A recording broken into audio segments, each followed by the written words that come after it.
We've had several years back to back of very active hurricane seasons with major hurricanes and devastating storms. Officially, hurricane season runs from, well, the Eastern Pacific, that's May, but for more of us, it's June through November. Being ready for tropical systems can make a huge difference, and ultimately, it can save lives. We're talking today with safety expert and CEO of DrySee, Brad Greer.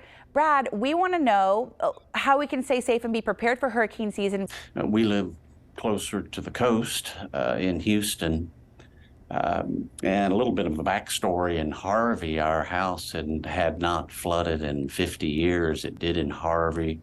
And I bring that up because, one, we flooded, and two, I was wearing rain boots as we were literally canoeing through floodwaters to get to our house to empty contents from our house.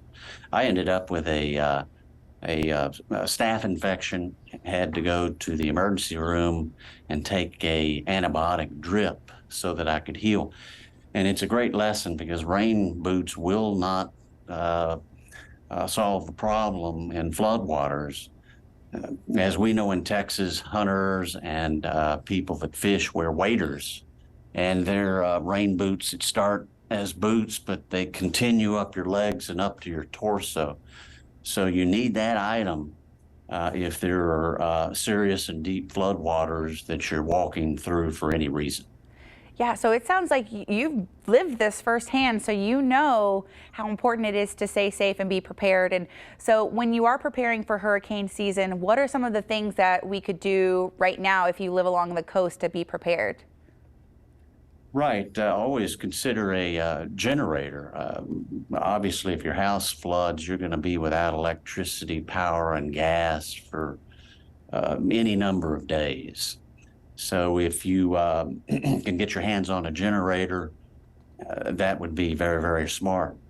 And prepare your house for any flood or hurricane situation by, one, having flood insurance.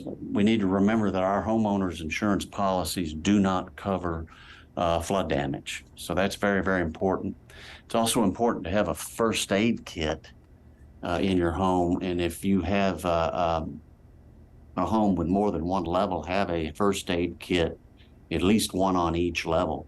The CDC states that 48% of Americans do not have a first aid kit or emergency kit at all in their home. And by the way, that number is higher in your automobile.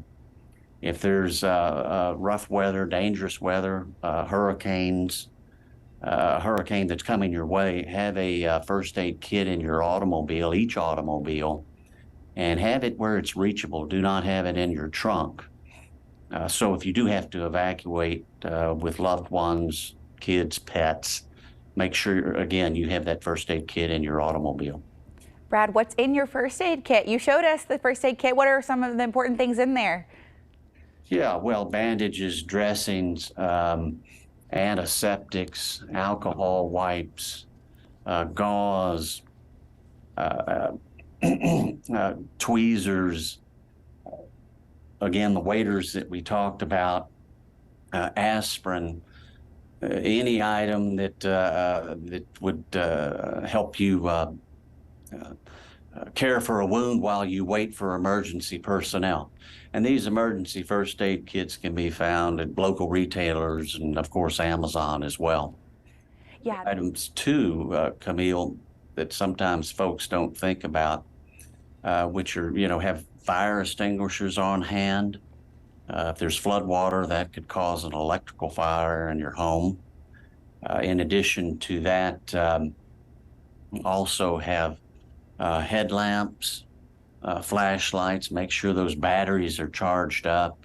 If the power goes out at night, you'll need to be able to see to safely move around, gather items, gather loved ones in a safe fashion. I feel like you've given us some really easy, tangible things to go ahead and collect. Like you mentioned, the prepackaged first aid kits, but also some of those additional things that we need to gather and get ready for that. You mentioned pets and kids. Are there anything specific to pets and kids that we need to prepare for that would be additional outside of that first aid kit and the other items you mentioned? Right. If you're dealing with a hurricane, high winds, or potential floodwaters, and you evacuate, make sure you have bottled water, snacks on hand, because if you evacuate, your loved ones, especially your elders or kids or pets, are going to need those items as you evacuate and travel to safer ground.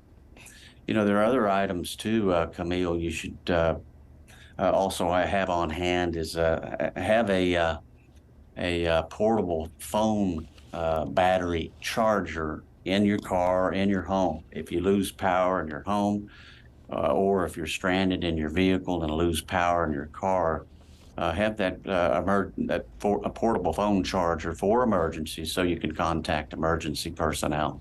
Absolutely. And Brad, you mentioned some great things already, but we know that hurricanes are not only a coastal problem. They don't just affect those along the coast. They also can cause damage hundreds of miles away from the storm. You know, excessive rainfall, damaging winds, high water, and even tornadoes can all happen far inland. How can we better assess our risk and prepare for that if we're not exactly on the coastline? Yes, of course, be prepared. You know, going back in history, as we know, Hurricane Harvey made landfall in Rockport. So if it would have continued on that track, it would have headed toward San Antonio, maybe Austin, but the hill country. And remember, in the hill country, there's limestone and rock.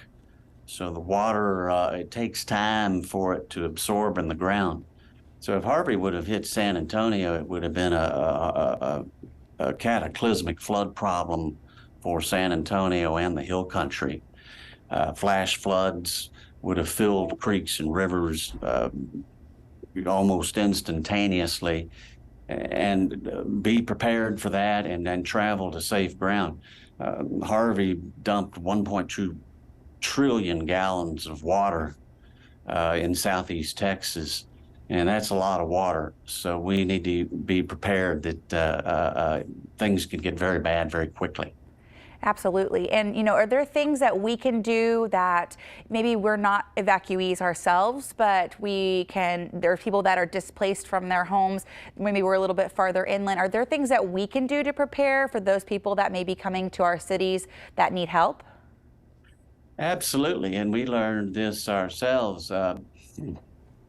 We had family and friends that traveled from as far away as Austin to help us after Harvey, to gather items, keep loved ones safe. So have a plan there.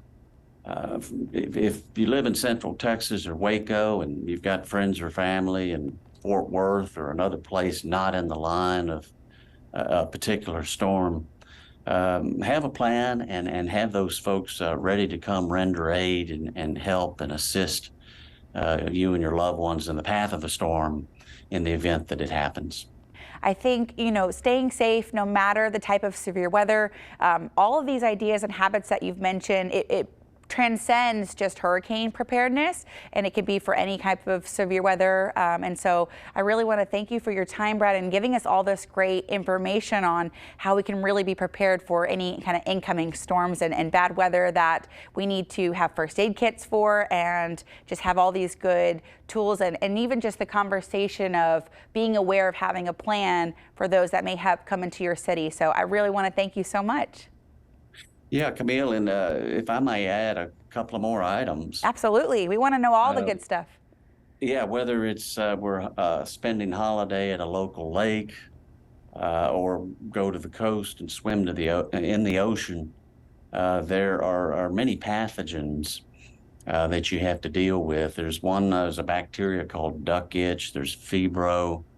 There's staph, but you know, lakes and rivers can have those pathogens, but floodwaters for sure are going to be toxic. So protect any open wounds, be prepared for that, and take care of your health first, and take care of your loved ones first. And again, be prepared.